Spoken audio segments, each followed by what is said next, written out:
He served his country. He served us real well as a game warden with the state of Georgia, and he's been in some tremendous places to help people. And he's just one of these folks that if you need help, he'll call you, he'll get back with you. If not, he'll have a live person get back in touch with you.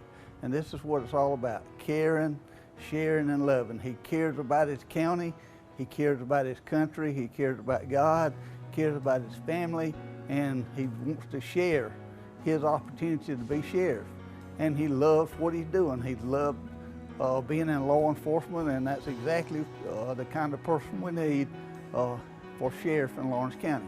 We need to put some common sense back into the sheriff's department in Lawrence County. Larry Dean is my man. Larry Dean is my man. Larry Dean is my man because I love him and he's a good friend. I look forward to him being our sheriff of Lawrence County. My man is Larry Dean for Lawrence County Sheriff. I'm Larry Dean, and I approve this message.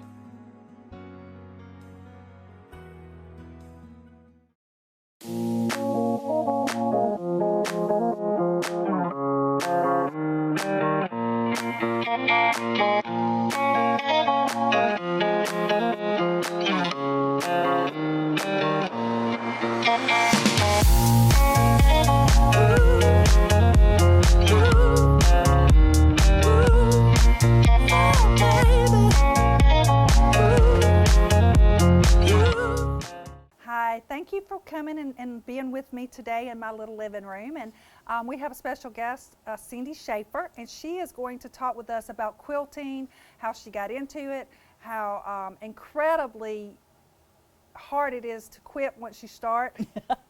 But Cindy, welcome and thank you for coming. Thank you for I having appreciate me. it. I know that you just went to a big quilting retreat, and you do one every year. Mm-hmm. I looked up some information on the history of quilting, and you probably know this, but sometimes people don't know Right. when they've gotten Right. into something. They don't always look up the history. They just know they enjoy it. So, Mm-hmm. Quilting first appeared around the 12th century. As far back as they could tell, Europe started quilting around the 12th century.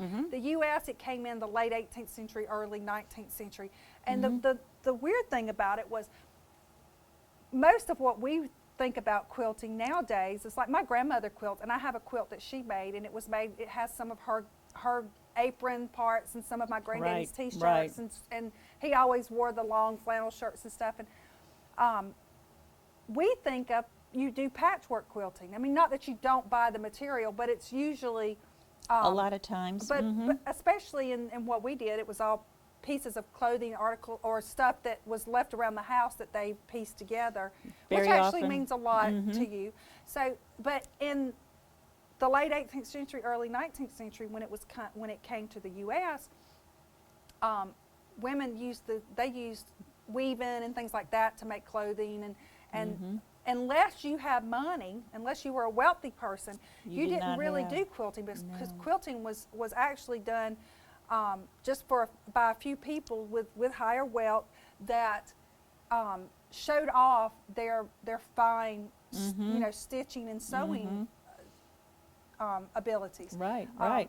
The people who were more middle class and lower class that worked the farmlands and had everyday things going on, they did the weaving because it was more inexpensive, it was quicker, and they didn't have time. They were working the fields, and they were raising the kids. If you have money, you have time to do that kind of stuff. So I thought that was interesting. And very often, years ago, flour used to come in flour sacks that were printed in fabrics, and they made little girls' dresses out of these sacks, and when they started to wear out, they used pieces, like you said, that were put into patchwork quilts. When their clothes wore out, they saved every scrap they could, because as you said, it was only the wealthy that could afford to go and buy fabrics. Or if they did have money, they had scraps left from their seamstress that would make their gowns.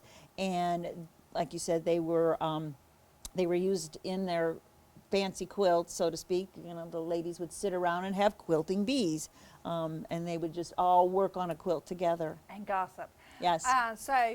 And Still then in do. the Civil War, obviously, they used it to raise funds for the war effort. And I know that they also used it for in the slavery part. To Right, try for the to get- Underground Railroad. Right, they used it to raise money for that. So it was interesting, all the things, how quilts came down and how they, I think, kind of made their way back to where the more middle class and lower class used articles of clothing and anything they could get. That's kind of where a lot of people are now in quilting. They, even if they do really intricate designs, like I know most of yours are just extremely well done and beautiful.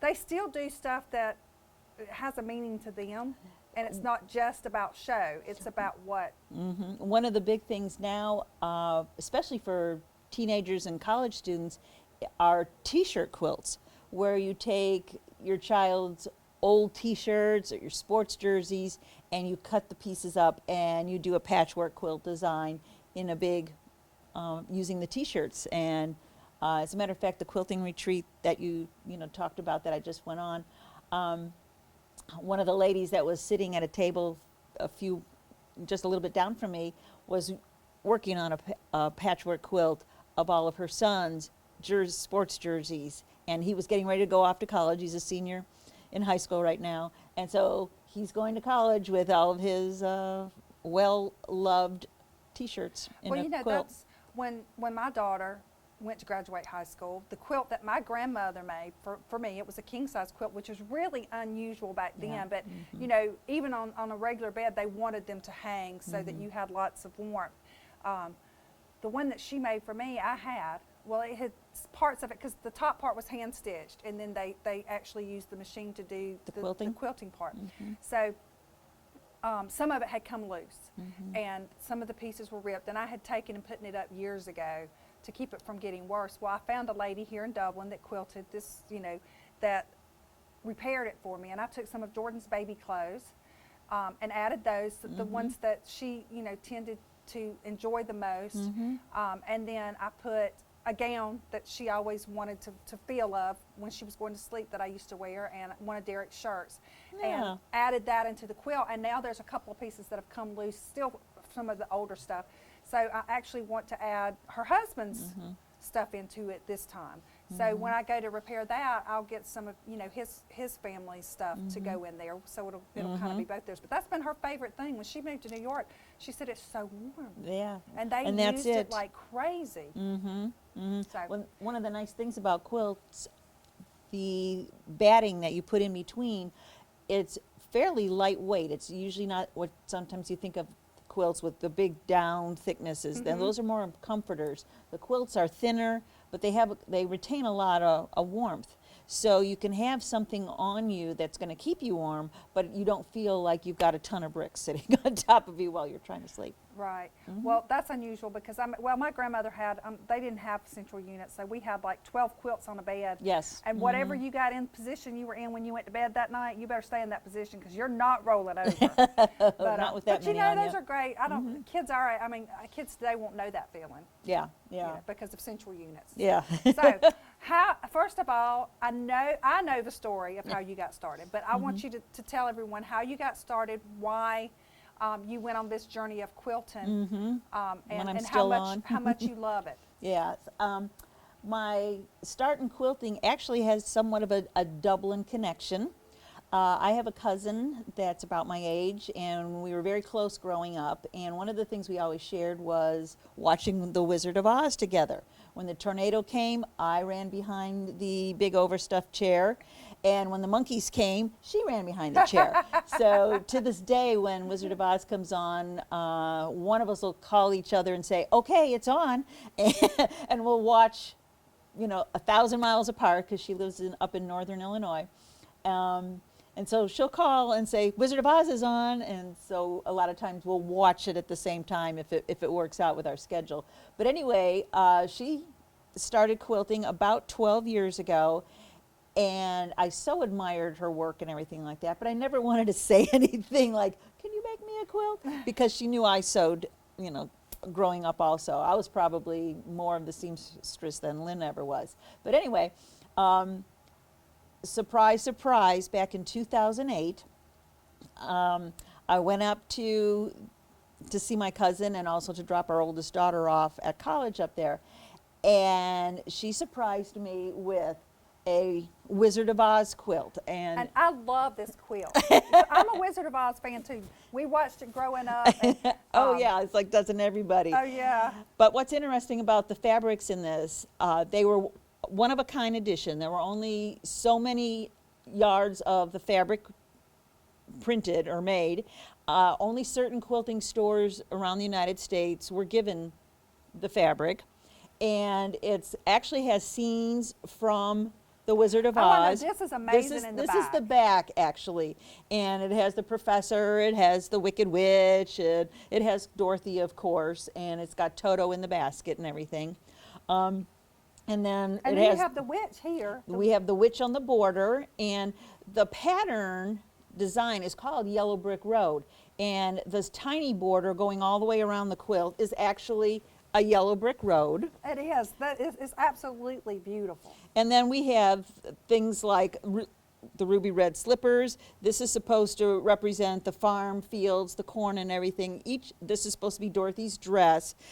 Each one of the wand from the Good Witch. Right. And so even the fabrics themselves had specific names that tied in with the Wizard of Oz. Well, she surprised me with this back in, like I said, 2008. And I was just like, okay, I have got to do this because I just so love this. I'm the only one in the family that's allowed to use it. I don't trust anybody else to use my quilt. I don't blame you. But anyway, at the time, some of our viewers may remember that we had one of the last surviving Munchkins living here in Dublin at That's one of our correct. senior citizens. He did the parade one year. One year he was Grand Marshal of the parade. His name was Carl Slover. And at the time where he was living, I knew the director of the home. So I called her up and I said, do you think Mr. Slover would be willing to sign my Wizard of Oz quilt? He was 95, I believe, at the time. And I thought, if I'm going to ever do this, I better do it quick. That's you know? true. So Pam said, sure, go ahead, come on over. And I actually have Mr. Slover's signature on the quilt. It says, to Cindy from Carl Slover, first trumpeter, which is the role he played in The Wizard of Oz. He's the first trumpeter. And it says, there's no place like home. And he has signed it April 11th, 2008. That is, and see, this not only did you have such background with your cousin making it, and the fact that you shared that all those years ago, but that made it even more beautiful. special. That's right. Exactly. And one of the things with quilts, one of the things that makes them more valuable, if you want to call it that, is when you make a quilt, you should sign your quilt so it can be traced, because very often quilts are handed down in the family, and if you don't know who made it or where it came from, that's part of its history. It's special. Right. And as a matter of fact, my cousin had signed the quilt when she made it. It said, made with love for Cindy by Lynn Fick, and it's dated Elgin, Illinois, which is where she lived. So you know where the quilt originated, so to speak. And now this quilt has a journey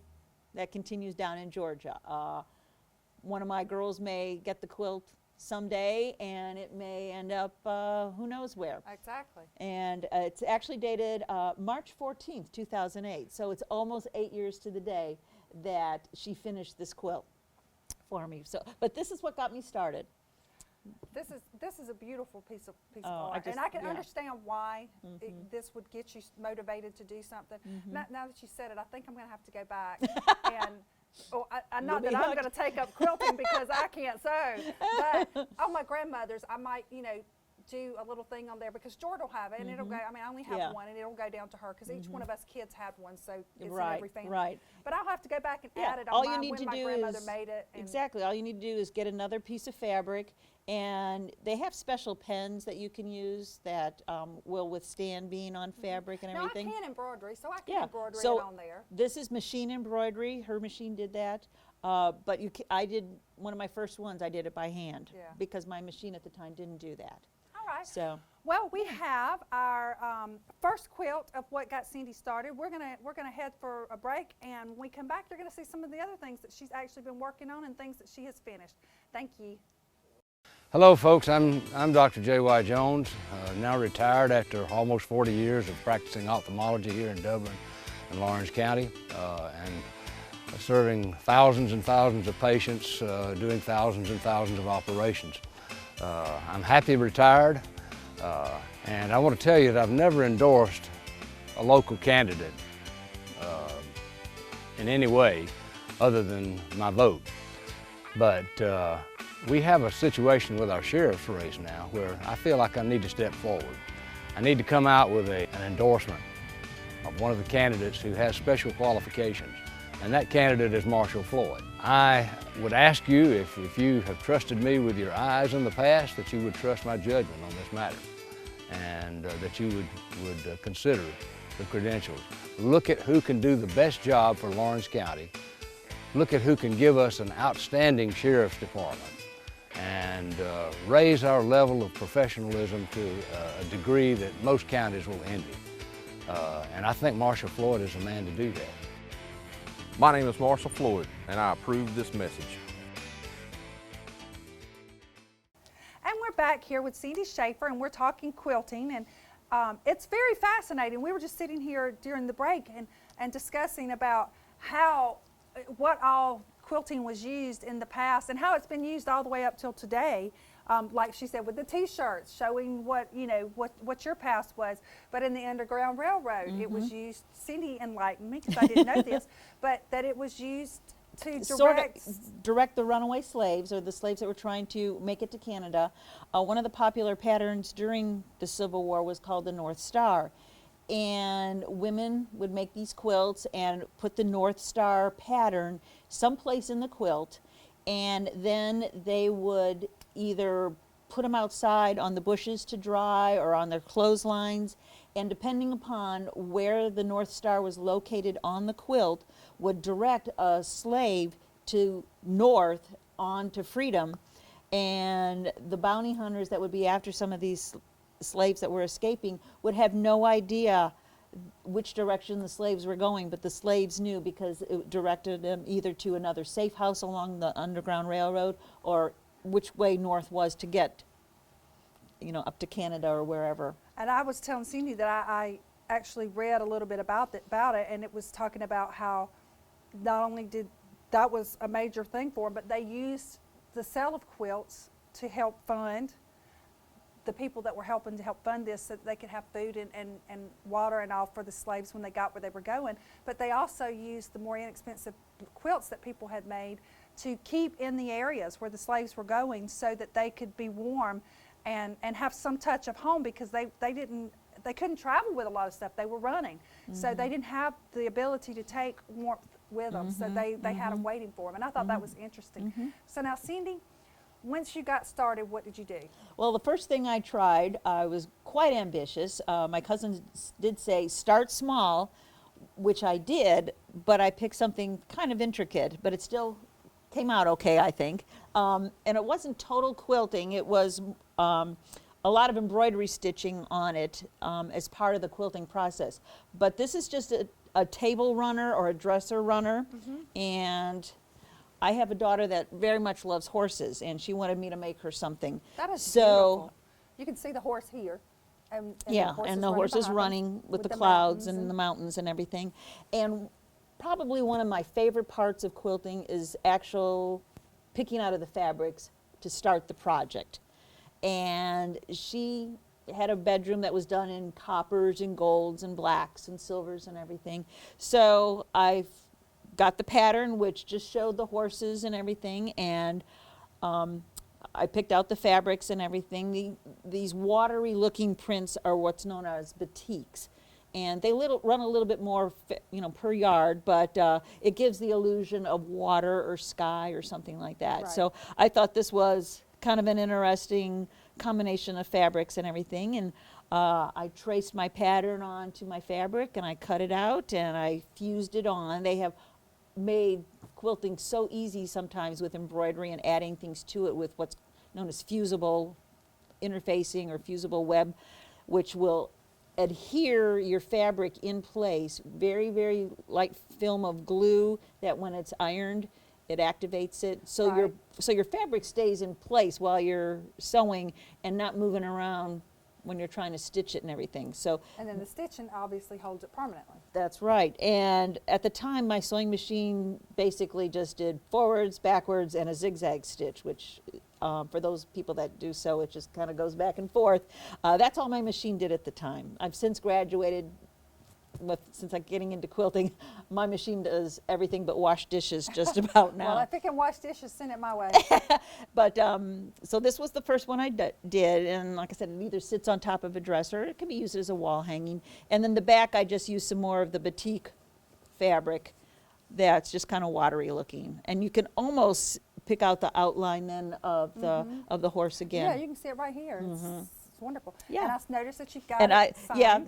it said to Megan, love mom, April 15th, 2008. Now, is So you that the can- day you start or the day you finish? The day you finish. Okay. And the only thing I didn't put down is in Dublin, Georgia. Right. Which I should have, but I was just so happy to finish it. I'm surprised you learned to that you even had time to sign it that much. Yeah, I would have just said, hey, this is yours.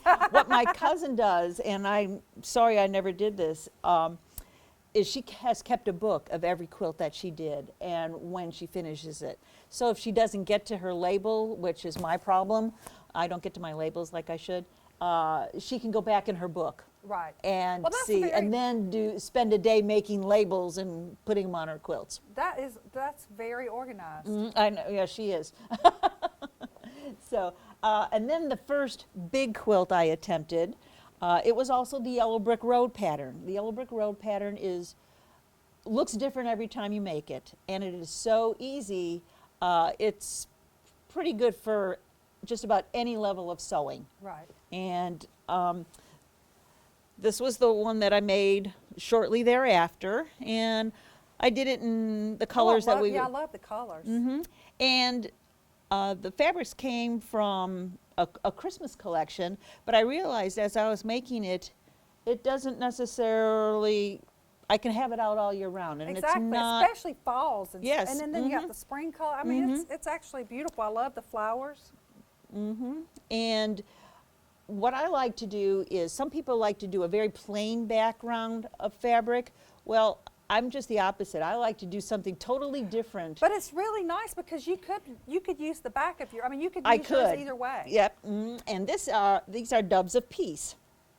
Yeah, And I really so like it. And quilts are meant to be used. A lot of people say, "Oh, I can't use that," and they pack it away. Well, if I'm going to spend this much time, I want to enjoy my quilt. So my quilts are out. They're on beds. They're on couches. I throw them in the washer and the dryer, and they're loved. So. Yeah. Well, that's how we were taught too. That you Yeah. know, if they take that time to make it, you need to be using it.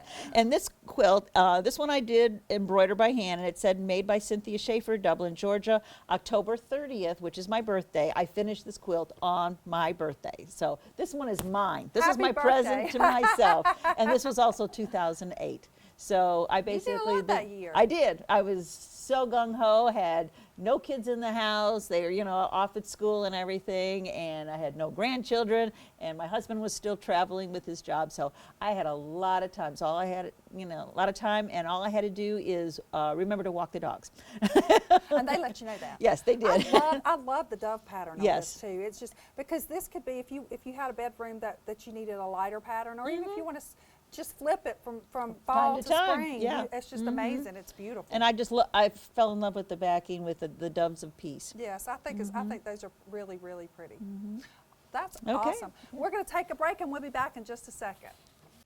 First Lawrence Bank invites you to experience banking at its best. Whether you have personal or business financial needs, we're a full-service bank, big enough to handle all your banking needs and small enough to provide you with that personal touch you've grown to expect from a community bank like First Lawrence Bank. Looking forward to your future. That's First Lawrence Bank in Dublin and Dexter. Okay, we're back, and Cindy has so many quilts and so much stuff to tell us that we're actually exactly going to have 2 shows. That's fine. So Yep. we're going Be happy. to you have to watch the second show to know what's going on, but we're going to do one more quilt here and Well, a couple more quilts because these will go kind of fast. Okay.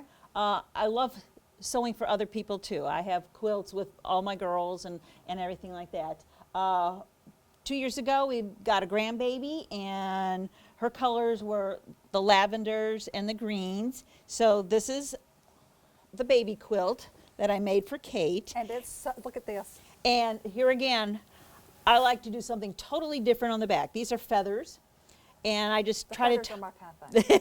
and I just try to tie in the colors on the on the what would be considered the top side, Right. with the pop on the back. I love it. So this is Kate's quilt, and I think when I try to do a quilt for little children, I try to do something that they will grow into rather than having baby rattles and yellow Right. chicks and ducks. This is something that, that she can keep that- forever.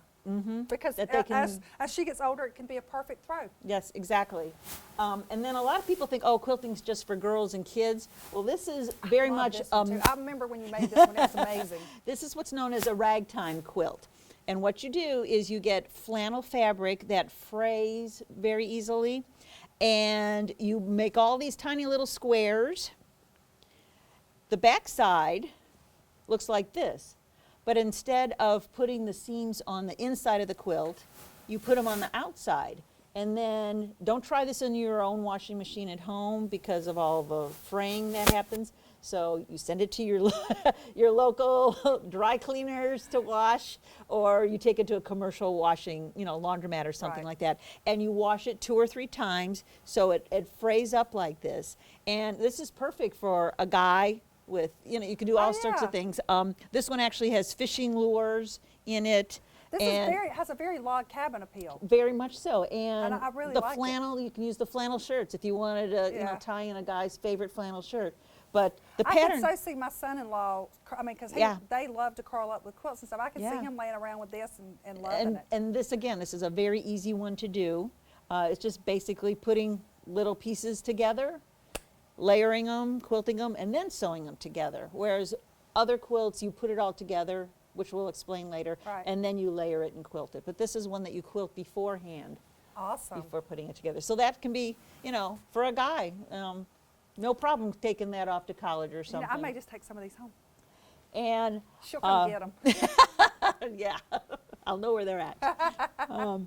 And I love these colors too. You do pick such beautiful colors. well, like I said, that's probably my favorite part is picking unusual. I'll go into a fabric store and it's like a guy going into Home Depot or Lowe's or something like that. I never go into a quilt shop without coming out with another project or two. And therefore, I have a lot of what's known as UFOs, unfinished things. But this one was one I made early on, and this one started actually because I fell in love with this fabric. And I was going to say, this is a very, very nice fall fabric. And this has dragonflies in it and all sorts of really neat colors, but it was too much of a fabric print to use on what I thought would be the front. It would get lost. Right. So this time I started with the back of the quilt and then I went to the front and I tried a more intricate But design. the colors tie in so wonderful, and I love the fact that this is more of a monochrome on the top with Yes. the oranges and the yellows and the reds, And- and then and you there's have the pops of purple back and here. red. This is actually a pinky color Yeah. on the dragonflies. Yeah. So and yeah, And- it is, and I mean it really makes it pop. So I really think that's beautiful. And this stays on a guest bed in our house. And like I said, this was a much more intricate pattern. It had a lot of triangle cuts, which I had never attempted before. And so I'm assuming that this is one piece of material, and these are all individual pieces. Yes. Is that correct? Yes. And we joke that only quilters. Yeah, this is why I don't quilt. Only quilters will go in and buy a big piece of fabric, cut it into little pieces, and sew it back together again to get a big piece of fabric. Yeah. See, I think you could just cut that star out and then put the square on top and stitch it. See, I would find a fast way to do this. Yeah. So, well, we are going to have Cindy back, and we're going to discuss quilting again. And I appreciate you guys being here. And because of the quilting, and I thought about how it's old and the history of it goes back, and how, you know, with grandparents and moms that have done this throughout time and passed it on for us, that, you know, if you stop and you reflect, in spring and fall you tend to reflect because, you know, the spring you have new birth, it's a rebirth, it's a regeneration. In the fall, people look at the fall as, you know, kind of coming to the end. But I think that Abe Lincoln said, and it is the end, and in the end, it is not the years in your life that matter, it's the life in your years. So it doesn't matter how old a quilt is. If it's used and it's with love, it will be passed down from generation to generation and from years to years. And just like, you know, age doesn't matter with people because we get better with age, we learn more, we pass things on, and even in death, we continue to bless people. You know, I think about my grandmother all the time, and I'm sure that you think about your mom and your grandmother and what they did for you. And so don't think just because you're getting old you have nothing to offer. You have more to offer than most people. We will see you next time, and I appreciate you joining us.